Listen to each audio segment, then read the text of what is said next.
Should you use clip-in pedals on your bike? This video is what cyclists don't tell you about bike pedals. These are basic flat pedals which probably came with your bike. Now much fancier flat pedals have come full circle and are widely used in downhill mountain biking, but we're not going to go there. Then came toe clips which held your feet onto these pedals. There was a bracket that went around your toe and a strap on the top which you pulled tight. I thought actually I had a pair somewhere, but I can't find them. I am sorry. People now use them if they want a retro looking bike, because we now have clipless pedals which hold your feet onto the pedals in a fixed point. I'll go through the sorts once I've explained why on earth you would want to fasten your foot to the pedal. Surely that's dangerous in a crash.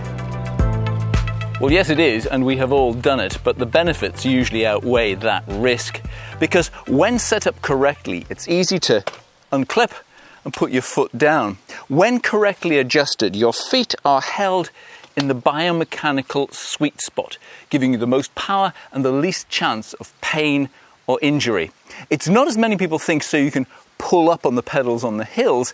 It's because the ideal pedal stroke keeps even pressure through the full pedal cycle, or rather as even as possible. After I shot that, I realised I could have been clearer, so I've hopped on the turbo to explain. The idea is you do not stomp down on the pedals and then haul up when you get to the hills and work like some strange piston.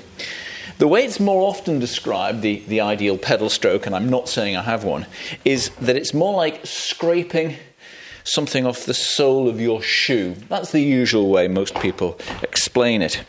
The idea being that you then pedal more in a circle and keep an even pressure throughout. One good way of testing this is to take one foot out and try and pedal one-legged and avoid a clunk when, it's quite good actually, I'm doing all right, when the upstroke takes over.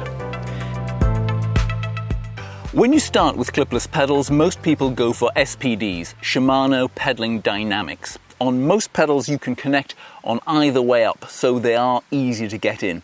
I like the wider pedals that are on my gravel bike so I can ride it with normal shoes. Also on gnarly bits I can unclip for safety and still pedal with a different part of my shoe. The cleats are the other part of the system, and SPD cleats have a huge advantage. They can be recessed. So on mountain bike shoes like these Lakes, you can walk on rocks and on rough ground and not skid on the metal cleat or damage it. The shoes will probably come with a plate on them like this, and that has to be removed, and then two bolts hold the cleat in place. Fit them with a dab of grease so you can get them off again. Lots of SPD compatible shoes don't really look like cycling shoes, and that can be great for touring. What's more, you don't clip-clop around when you skid on smooth surfaces. So although known as a mountain bike system, many triathletes and road cyclists, my wife included, prefer SPDs. But most don't. The most common is this. Ski binding manufacturer Look came up with this pedal, and it's preferred because it gives a larger solid base for power transfer. Oh, and Garmin's Vector power meter system is built into this type of pedal. Cleats come in different colours which indicate the amount of float they have, how much you can waggle your foot and still stay clipped in. Start with red, they are safer on the knees. Most high-end road cycling shoes have the 3 bolt holes needed for these Look cleats, as opposed to the 2 holes for SPDs. They can be slippery to walk in. In my opinion though, if you are happy in SPDs, stick with them. Oh, and don't get confused by SPD SLs, which are Shimano's 3-bolt system that look like Look, but are not. Did that make sense? There are other types of pedal, egg beaters for off-road and road, or speed play for road, but both are less common. One final thing to mention, power grips. Now, power grips are hard to find in the UK. I used to love these because any normal shoe could be secured to a pedal and quickly released, so they were perfect for summer commuting and for touring.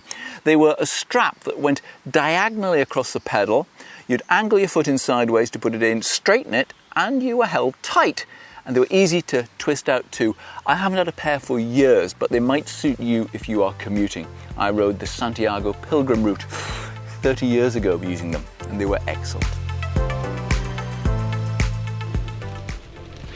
I really hope that's been useful, and if it has, perhaps you would do me a favour, give me a thumbs up and subscribe. It really helps YouTube give a boost to the channel. You might want to have a look around at some of my other videos too. If you're interested in the ones that are for beginners and new to cycling, take a look at the ones that have the purple border, and that's the playlist you want. Until next time, bye.